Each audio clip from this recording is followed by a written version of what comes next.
지난 9월에 집값이 금융위기 때 수준으로 지금 폭락했다. 이런 지표가 나왔습니다. 여러분 이거 한번 보세요. 9월 전국 주택 종합 매매 가격 하락률입니다. 그러니까 아파트만 하는 것도 아니고 빌라만 하는 것도 아니고 단독주택만 하는 것도 아닙니다. 주택 종합 매매니까요. 그죠? 전체 주택이라고 하는 건 모두 포함시켜서 실제 전국 하락률을 봤더니 0.49%가 내렸습니다. 와, 이게 8월에 0.29% 떨어졌거든요. 그때보다가 0.2%포인트가 더 떨어졌습니다. 낙폭이 더 떨어진 거죠. 이 정도 수준이면요. 글로벌 금융위기가 한창 때였던 2009년 1월 이때가 0.5%가 떨어졌습니다. 0.5%. 그때만큼 떨어진 거예요. 거의 13년 8개월 만에 가장 많이 떨어졌다 이렇게 이야기할 만큼 집값이 많이 지금 하락하고 있는 거 사실입니다. 예상했던 것보다 훨씬 많이 떨어지는 거죠. 여러분 보시다시피 5월 달에 0.01% 올랐었습니다. 그러던 것이 6월, 7월, 8월, 9월 불과 말입니다. 넉 달을 거쳐가면서 0.49%까지 떨어졌다는 것은 여러분 이거는 충격적인 겁니다. 게다가 말입니다. 4개월 만에 이렇게까지 떨어지는 것, 갑작스럽게 떨어지는 것, 이게 바로 시장의 불안감이 더 커지는 요소입니다. 여러분도 알다시피 부동산은 연착륙했으면 좋겠다. 우리는 그렇게 이야기를 해왔잖아요. 그런데 이게 연착륙의 모양새가 아니라 경착륙의 모양새예요. 경착륙의 모양새. 예, 이게 경착륙이 된다는 것은 여러분 돈을 갚는 사람들, 예를 들어서 많이 빌려서 이자를 내야 되는 사람들 입장에서는 집을 내놓을 수밖에 없어요. 이렇게까지 빨리 떨어지면. 그런데 상황은요 결코 좋지가 않습니다. 결코 좋지가 않아요. 지금 떨어지는 속도가 워낙 빨라지니까요. 서울도 말입니다. 25개 자치구가 일제히 하락세 보였습니다. 예, 지금 서울은 마이너스 0.47입니다. 전국 전체보다는 적지만 그래도 0.47이면 적지 않고요. 지역에 따라서는 더 많이 떨어지는 곳 많습니다. 노원 같은 경우 노원구는요. 여러분 놀라지 마세요. 1.17% 빠졌어요. 1.17%. 와우, 이거 엄청난 겁니다. 한 달에 빠지는 집값이 이렇게 빠지면 10달이 빠지면 몇 억씩 빠질 수도 있다는 거예요. 도봉구는요 0.83% 빠졌고요. 중구도 0.62%, 성북구도 0.57%예요. 강남에서는 많이 빠진 데가 제가 있는 송파인데 송파는 0.69%가 빠졌고요. 강서구는 0.49% 빠졌습니다. 진짜 많이 빠지는 거 진짜 대단하죠. 예, 저는 이렇게 빠지는 거 이거 결국은 금리 인상 때문으로 보거든요. 왜냐하면 빨리 팔자 이거 빨리 팔자. 금리가 너무 많이 올라가니까 지금 이미 빨리 팔자가 많이 성행되고 횡행되고 있다고 저는 보입니다.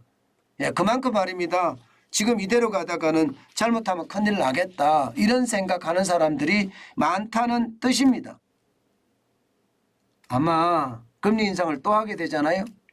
또 하게 되잖아요. 지금 또 할 겁니다. 11월 달에도 하고 내년 1월도 하고 계속 할 거예요. 할 수밖에 없어요. 미국이 올리기 때문에. 그러면 집이 떨어지는 속도가 더 빨라지겠죠. 게다가 금리 인상의 어떤 효과라는 게 당장 나타나지 않습니다. 당장 일반적으로 금리 인상의 효과가 나타나기 시작하는 시점 6개월 후라고 해요. 6개월 후. 6개월 후부터라면 저는 경제 전체적으로도 굉장히 충격적인 상황에 닥칠 수도 있다고 생각합니다. 당장 이자만 하더라도 뭐 4억 5억 빌리면 이자가 한 달에 200, 300이 되는데 버텨낼 재간이 없습니다. 버텨낼 재간이 없습니다. 진짜 심각하게 될 가능성 굉장히 저는 높다고 봅니다. 예. 그런 상태에서 여러분 뭔가 하나의 또 특이한 조짐이 나타나는 게 하나 있어요. 특이한 조짐. 예. 이게 이런 조짐이 나타날까 싶을 게 말입니다. 예. 저는 그런 조짐이 나타나는 게 있다고 보는데 여러분 예를 들어 이거 한번 보세요.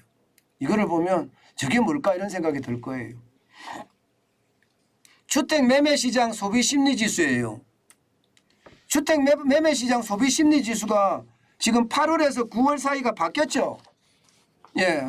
8월에서 9월 사이가 바뀌었습니다. 예. 지금 9월에는 전국이 90.1 정도로 기록했어요. 90.1. 지금 90.1이잖아요. 9월 달에. 근데 8월 달에는 얼마였느냐? 89.9였습니다. 89.9. 그러면 0.2포인트가 올라온 거죠. 0.2포인트가. 야, 이러니까 여러분 이게 뭐야 도대체? 저건 뭐지? 예, 서울도 지금 보시다시피 서울도 91.1이죠. 서울도 올랐습니다. 서울도. 그리고 수도권도 89.0이죠. 올랐습니다. 이게 조사하는 기관이 어딘가 하면 국토연구원의 부동산 시장연구센터입니다. 이게 한때 많이 갈 때는요. 이게 뭐 123, 124까지도 올라갔던 심리지수였거든요. 근데 심리지수가 오른다? 예, 여기에 대해서 말입니다.